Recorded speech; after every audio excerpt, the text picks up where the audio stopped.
Hi, I am your physics Arthi, Madhumita Mukherjee. I promise a better scoring in your physics. Question number 6 मेरा correct 2020 का 2020 question number 6. Question number 6 क्या बोल रहा है? An obstacle is moving towards the source with velocity v. The sound is reflected from the obstacle. If c is the speed of sound and lambda is the wavelength, then the wavelength of the reflected wave lambda r is A option के दिया lambda r equal to c minus v by c plus v lambda. B option lambda r equal to c plus v by c minus v into lambda. C option is lambda r equal to c minus v by c lambda. D option दिया है lambda r equal to c plus v by c into lambda. पढ़ो. An obstacle is moving towards a source with velocity v. Obstacle is moving towards source. The sound is reflected from the obstacle.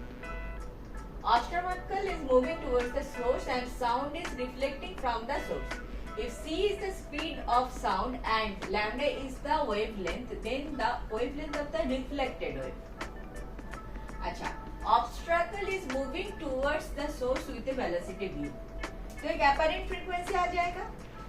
तो apparent frequency is mu naught source obstacle को अगर आप obstacle में हो, observer को obstacle पकड़ लो.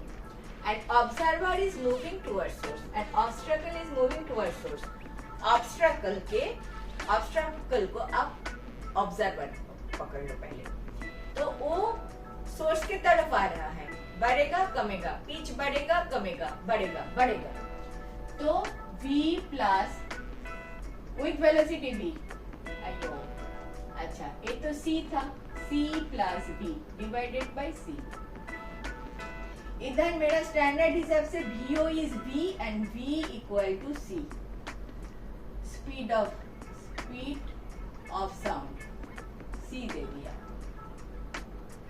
इसी में गलती हो जाता है. हाँ देखो, c दे दिया. If c is the speed of sound दे दिया and v is the obstacle moving with velocity v. Obstacle को मैंने ऑब्जर्वर पकड़ लिया.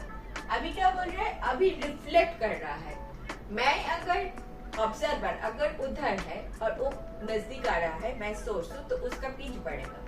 अभी रिफ्लेक्टेड वेव के बारे में हम बात कर रहे हैं. रिफ्लेक्टेड तो ऑब्स्ट्रकल से रिफ्लेक्ट होके आएगा, तो ऑब्स्ट्रकल से रिफ्लेक्ट होके आएगा मेरे तरफ. मैं अभी लिसनर हूँ, ऑब्जर्वर हूँ इधर, और उधर से आ रहा है. ठीक है, तो इसको मैं सोर्स पकड़ लूँ. सोर्स इज कमिंग टुवर्ड्स मी. जब रिफ्लेक्ट कर रहा है, रिफ्लेक्ट ऑब्स्ट्रकल से हो रहा है, then this point is the source. So source is coming towards me. समझ में आ रहा है? ये सोर्स है, ये ऑब्स्ट्रकल है. इधर गया, उधर मैं होती थी तो कैसी सुनती थी?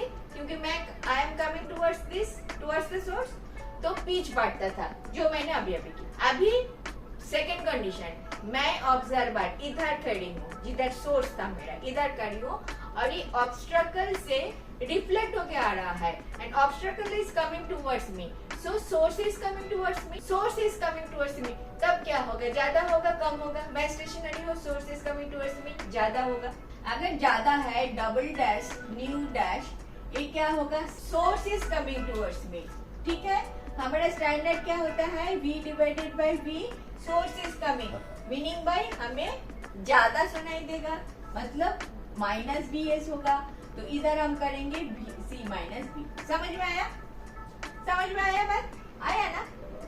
इक्वल टू न्यू डैश का वैल्यू लिख लो, nu not c plus b by c into c minus b. C निकल गया, equal to c not c plus b by c minus b. देखो बहुत सारे लोग एक ही साथ कर लेते हैं, मैं अलग से कर रही हूँ, समझो मेरी बात। और एक बार बोलूं क्या, देखो मैं सोर्स हूँ और ए है लिसनर, इधर इधर ए फिक्स करो, ए लिसनर है, ऑब्स्टेकल है, लिसनर है, ए इधर आ रहा है, पेज बढ़ेगा कमेगा, बढ़ेगा, मैं फिक्स्ड हूँ। सेकेंड टाइम ए सोर्स बन गया, क्योंकि रिफ्लेक्टेड वेव के बारे में हम बात कर रहे हैं, सोर्स नजदीक आ रहा है, मैं लिसन कर रही हूँ, तो बढ़ेगा या कमेगा, बढ़ेगा। लेकिन this time source is moving, that time क्या था, कौन, who was moving, listener was moving, observer was moving, observer was moving in this case, this case observer moving, this case में source moving, ठीक है, इतना आ गया। लेकिन इन लोगों ने क्या पूछा, लैम्डा पूछा, रिफ्लेक्टेड वेव का लैम्डा पूछा, तो रिफ्लेक्टेड वेव का लैम्डा कैसे आएगा मेरे पास, अभी वेलोसिटी तो सेम है, तो मैं क्या कर देती हूँ, nu double dash lambda double dash equal to nu naught lambda naught कर देती हूँ। ओरिजिनल लैम्डा तो लैम्डा था, ओरिजिनल जो मेरा फ्रीक्वेंसी था वो अगर न्यू नॉट है तो लैम्डा था उसका, लैम्डा था उसका original wavelength. If c is the speed of sound and lambda is the wavelength, lambda wavelength था तुम्हारा, न्यू नॉट जो है वो basically lambda, a nu lambda कर लो, ठीक है। लैम्डा डबल डैश तुमको न्यू नॉट करके आई हो, तो न्यू नॉट ये लैम्डा तुम्हारा, ये समझ में आ रहा है ना, भी को कांस्टेंट करते हैं, nu double dash lambda double dash equal to nu naught lambda naught. मैंने लैम्डा नॉट लिया, तुम्हारा क्वेश्चन के हिसाब से this is lambda, nu naught equal to lambda, correct. तो लैम्डा डबल डैश आपको निकालना है, दैट इज आपको बोलते हैं lambda r, basically this is, and lambda double dash is your lambda r as per your question. तो मैं lambda double dash निकाल देती हूँ, nu naught lambda naught divided by nu double dash equal to nu naught lambda naught, nu double dash क्या है, nu double dash का value है this, उल्टा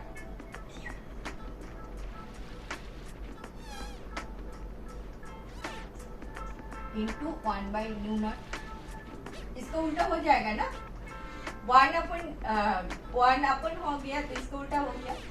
देखो न्यू नॉट में निकल गया, रह गया c minus b by c plus b lambda not मतलब lambda, c minus b by c plus b into lambda, c minus b by c plus b into lambda. समझ में आया, कठिन था, थोड़े से कॉम्प्लिकेटेड था, नहीं था, बिल्कुल नहीं था, हाँ थोड़े से तुमको कहाँ का डिस्टर्ब किया, भी बोल दिया, सी बोल दिया, साउंड वेव कभी सी नहीं लिखते, सी होता है तो लाइट याद आ जाता है, फिर भी सी दे दिया तो तुमको ये सब करना पड़ा, इसीलिए इसमें भी सी ये सब डालना पड़ा। इधर हम भी ओ डालते हैं ऑब्जर्वर के लिए, सोर्स के लिए भी एस डालते हैं, लेकिन हमें इधर भी डालना पड़ा, ठीक है। थोड़ा सा स्टडी कर लो इसको, फिर डबल डैश न्यू नॉट के बारे में लिख लिया, ए वाला चीज तुमको जानना पड़ेगा, ए वाला कॉन्सेप्ट अप्लाई करना पड़ा। सो लैम्डा डबल डैश जो है रिफ्लेक्टेड लैम्डा, उसका एक्सप्रेशन आ गया इन टर्म्स ऑफ लैम्डा। मैंने ओरिजिनली न्यू नॉट किया, ओरिजिनली लैम्डा नॉट किया, न्यू नॉट तो निकल गया अल्टीमेटली, बट लैम्डा नॉट की जगह बिकॉज ऑफ योर क्वेश्चन आपको लैम्डा लिखना पड़ा। समझ में आया, ऐसा क्वेश्चन आया था 2020 में। Thank you for watching. In this way, I have explained last 20 years of questions. If benefited, do watch.